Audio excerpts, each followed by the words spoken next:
Hey there, welcome to LSAT Demon Daily. I'm Ben Olson, that's Nathan Fox. We're the founders of LSATdemon.com and our weekly podcast, Thinking LSAT. We have an email here from Guillermo. The subject is sufficient and necessary confusion. Guillermo has improved from a 159 to a 167 since switching to the Demon. Guillermo says, I keep running into a problem with the sufficient for necessary flaw. I almost always understand that flaw in an argument intuitively, but I get confused every time I try to apply the terms sufficient and necessary to the text. When reading explanations, especially on parallel reasoning questions, I get lost trying to follow the logic even if I got the question right. I'm primarily concerned because this is a flaw that the LSAT names explicitly in answer choices, as opposed to the other formal logic flaws that we can basically ignore. Besides continued practice, what can I do to improve that comprehension? Peace, Guillermo. I want to start here by saying I don't think Guillermo needs to worry about it. Okay. How come? Well, suppose I said that if you're playing ice hockey, you are on ice. Alexander's on ice, therefore Alexander is playing ice hockey. You could spot that as, like, what would you say? Well, not necessarily. You can be on ice for a number of different reasons. So that Such is, as? you could be ice skating for fun. You don't have to be playing hockey. You could be out fishing for all we know on the ice. That is, we would recognize that as confusing sufficient for necessary, but I can see why a lot of people hear that description and they just gloss over it and say, well, okay, I know that's confusing sufficient for necessary, but I don't know what that means. I don't know what I'm saying when I say that. Yeah. I think that what Guillermo might be trying to get at here is that he thinks that you have to be able to name the parts of the argument. And I just don't think it's really that important. I gave you a very simple if-then, but what if I would have said, you can't be playing hockey unless you're on the ice? Mm-hmm. What's the sufficient condition and what's the necessary condition in that statement? You say it again. Sorry. You can't be playing hockey. It's a trick question. It's a trick question. I say, and I think this is the root of Guillermo's problem.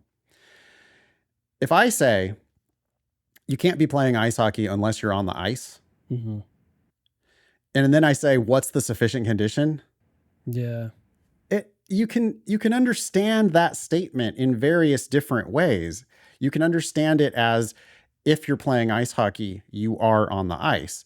You can also understand it as, if you're not on the ice, you're not playing ice hockey. So if I say, what's the sufficient condition? It's correct to say that the sufficient condition is either playing ice hockey or not being on the ice. Mm-hmm.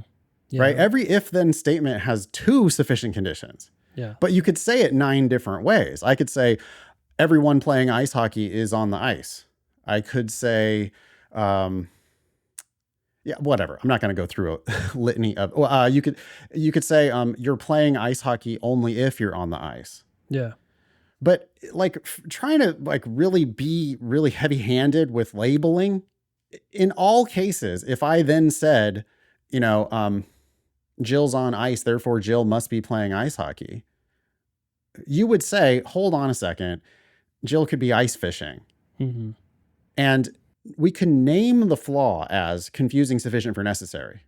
But being super heavy-handed about what's the sufficient condition and what's the necessary condition, and in the answer choice, exactly directly labeling which one was the sufficient and which one was the necessary, that's really unlikely to matter. You've spotted the flaw. You're going to recognize the right answer when you see it. I don't think you need to super worry about it.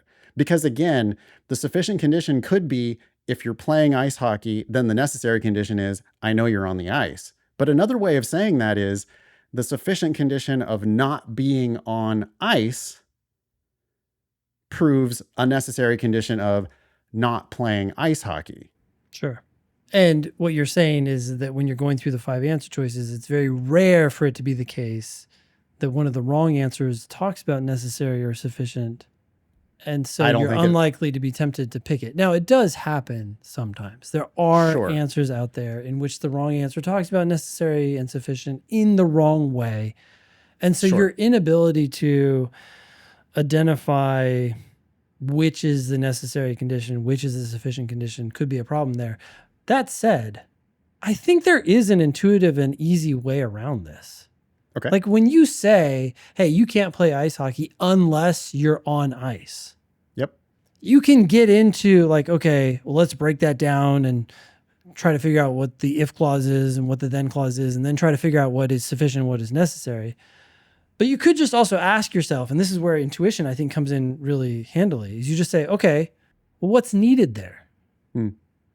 Well, I need to have some ice if I want to play ice hockey. Like you let the mind just figure out of the two things that were discussed there, what is necessary. Now you could reframe that into something that's sufficient. You could say, well, not being on ice is sufficient to guarantee that I'm not playing ice hockey. But that's not generally an intuitive way to talk about that scenario. You tend to talk about it in the positive, and that's fine because you can just leave it like that. There's another intuitive question. And it's interesting. I've never done the what's needed question, but I like that a lot. The flip side of that is to ask, what's the trigger? Sure. What's the thing that's going to make it so that this rule definitely applies? And there, it's not ice. It's playing ice hockey. Yeah. Playing ice hockey. Yeah. But it also would be, the trigger on the rule could also be the absence of ice. Which then means then it's needed that you're not playing ice hockey. Yeah. Yeah. Cool. Anything more for Guillermo? So, well, my main suggestion there would be, one, to reiterate what you're saying is generally don't worry about this. But to the extent you do need to worry about it, just ask yourself, okay, what needs to happen here? Oh, well, I need to be on ice if I want to play ice hockey. And then all of a sudden you've identified the necessary condition, and you just know that the other one is the sufficient condition. Yep. Love it. Congratulations, Guillermo, on already improving to a 167. That's an 8-point improvement since you switched from somewhere else to the Demon. Last bit of advice for you, Guillermo, is that I really want you to get greedy. If you can make that 8-point improvement, I think you can also make another 8-point improvement and get yourself to a 175. I just don't see why not. So please don't settle for something in the high 160s. It seems like you've got probably gas in the tank that could get you into the mid 170s or higher. And I just, don't sell yourself short. Keep going. Sounds like you're doing great. Great. Email daily@lsatdemon.com if you'd like to ask us a question or share some LSAT or law school admissions news. Thanks for listening.